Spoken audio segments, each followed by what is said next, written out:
안녕하세요, 미주모입니다. 자, 오늘은 엔비디아에 대해서 한번 얘기해 보려고 하는데요. 화면을 보시면 이번 주에 실적 발표하는 주식 리스트라고 보시면 돼요. 월요일, 화요일, 수요일, 목요일, 금요일이 나와 있는데 이번 주 수요일 장후에 엔비디아 실적 발표가 있다고 보시면 됩니다. 자, 일단 엔비디아에 대해서 조금 더 집중적으로 분석해 드리기 전에 올해 만든 폴이 하나 있었어요. 올해 더 가능성이 높을 것 같은 거에 대해서 투표를 제가 원했었는데, 보시면 테슬라가 300불 돌파하는 거랑 엔비디아 1000불 돌파하는 거에 대해서 제가 언급을 했었는데, 보시면 1900명이 투표를 하셨는데 보시면 64%가 엔비디아에 투표를 하셨어요. 36%가 테슬라 300불 돌파하는 거에 투표를 하셨었고요.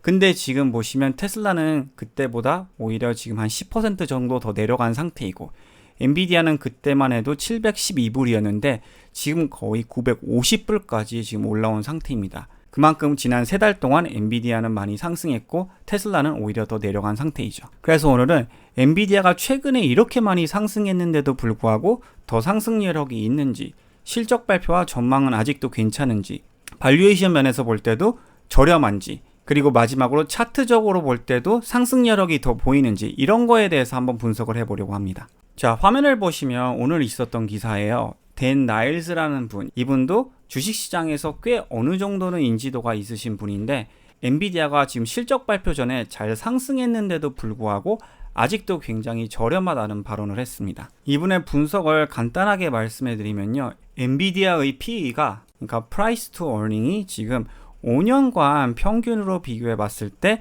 아직도 15% 정도 밑에 있다. 그래서 아직도 15%가 더 상승해도 이상하지 않은 상태이다라는 발언을 하셨어요. 근데 여러분, 엔비디아가 지금 80PE 정도에 있는 상태이거든요. 근데 중간에 보시면 250PE까지 올라갔기 때문에 지금 평균이 낮아 보이는 거지, 사실 이런 분석은 별로 저는 의미가 없다고 생각이 돼요. 엔비디아는 성장률이 지금 굉장히 좋기 때문에 PE보다는 forward PE로 봐야 되고, 그 성장률 대비 forward PE가 낮은지 확인을 하시는 게 저는 중요하다고 생각이 됩니다. 그리고 앞으로의 성장성과 지금 주식 모멘텀이 저는 더 중요하다고 생각이 되고요. 그래서 오히려 이런 수학적인 분석이 훨씬 더 의미 있다고 저는 생각이 듭니다. 엔비디아는 올해 지금 86%의 EPS 성장률을 예상하고 있어요. 어마어마한 성장률을 예상하고 있는데, 사실 forward PE, 내년 수익 PE로 봤을 때 지금 29밖에 안 됩니다. 86% 성장률이 있음에도 불구하고 마소랑 아마존이랑 테슬라보다도 아직도 저렴한 상태예요. 그렇게 많이 상승했는데도 불구하고. 그리고 이번 분기에 지금 EPS 성장률이 거의 500% 된 걸로 예상하고, 그리고 또 매출 성장률이 거의 250%가 있을 걸로 예상을 하거든요. 자, 물론 엔비디아의 제일 걱정되는 면은 이러한 말도 안 되는 성장률이 계속 지속될 수는 없어요. 그래서 내년에 성장률은 지금 25%로 지금 보고 있잖아요. 이것도 나쁜 성장률이 사실은 아니에요.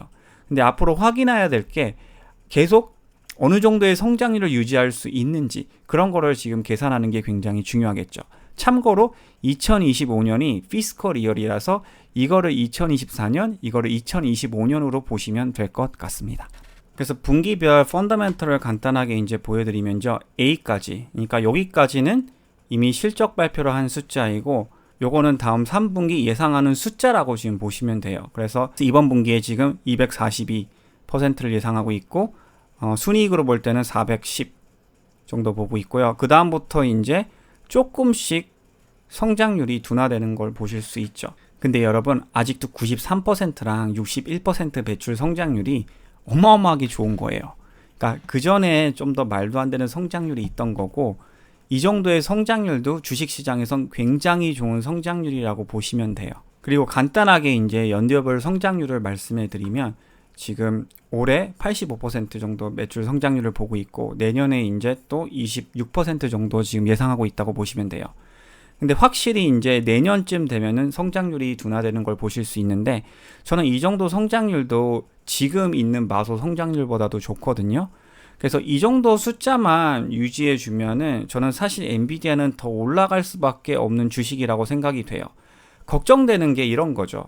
갑자기 이제 AI 칩이 디맨드가 줄어들면서 서플라이, 재고가 늘어나고, 그렇게 되게 되면은 다시 2023년 같은 굉장히 안 좋은 한 해가 또 올 수 있을 가능성도 아주 약간은 있기 때문에 계속 전체적으로 펀더멘털 숫자를 보시는 거랑 기술적인 흐름도 보시는 게 굉장히 중요하겠죠. 자, 그리고 안 좋은 기사도 여러분 하나 보여드리려고 해요. 한 달 반 전에 있었던 기사인데 엔비디아 주식의 버블이 너가 생각하는 것보다 빨리 깨질 수 있다.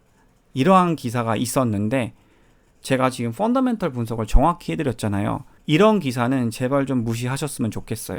주식시장엔요, 굉장히 말도 안 되는 노이즈로 주식을 내리려고 하고 주식을 또 버블에서 더 올리려고 하는 세력들이 항상 존재해요. 그래서 여러분들이 디테일하게 차트 분석과 그리고 펀더멘털 분석을 하시면요, 이런 기사는 정말 아무 의미도 없고 보시면 이때보다도 지금 주식이 훨씬 더 올라간 상태이거든요.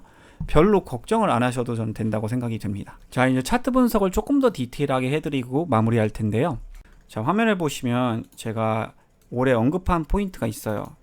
여기 보이시죠? BCP 패턴에서 여기서 큰 거래량으로 브레이크아웃을 했을 때 굉장히 좋은 결과가 있었잖아요.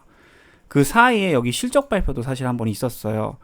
주가가 실적 발표 전에 조금 내려가다가 여기서 갭 상승으로 또 전고점 레벨을 돌파했고 그때 주가가 다시 상승해 줬거든요. 지금 흐름을 보세요, 여러분. 여기가 딱 전고점이에요.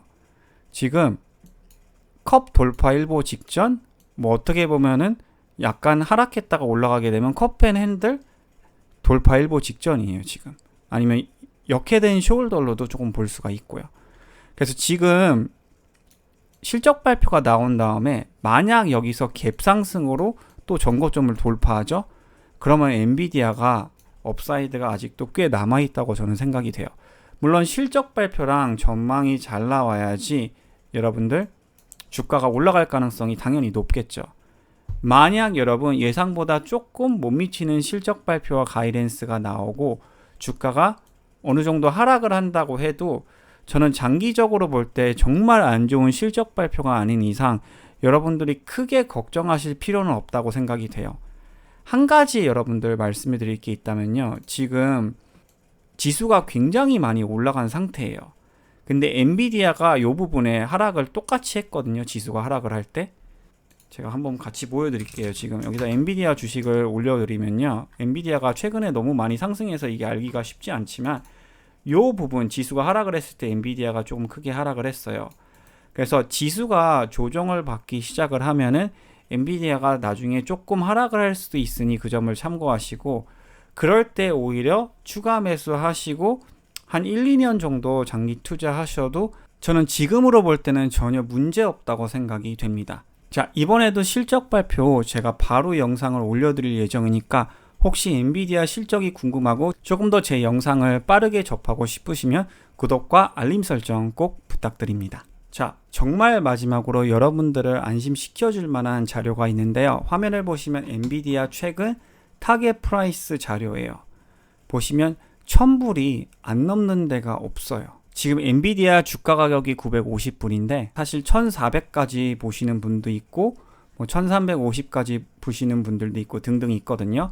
만약 엔비디아 실적 발표가 또 좋게 나오면은 가이던스도 올리고요. 이런 타겟 프라이스가 올라갈 가능성이 높고 반대로 가이던스가 안 좋게 나오면은 이런 타겟 프라이스를 또 내릴 가능성도 있으니 그 점을 참고하시고 투자하시길 바랄게요. 참고로 실적 발표는요, 굉장히 예측하기가 쉽지 않아요. 그래서 여러분들이 저는 전체적인 플랜을 가지시고 리스크 관리하시면서 투자하시는 게 지금은 제일 좋을 것 같습니다. 오늘 영상은 그럼 여기까지 하도록 하겠습니다. 시청해 주셔서 대단히 감사드립니다.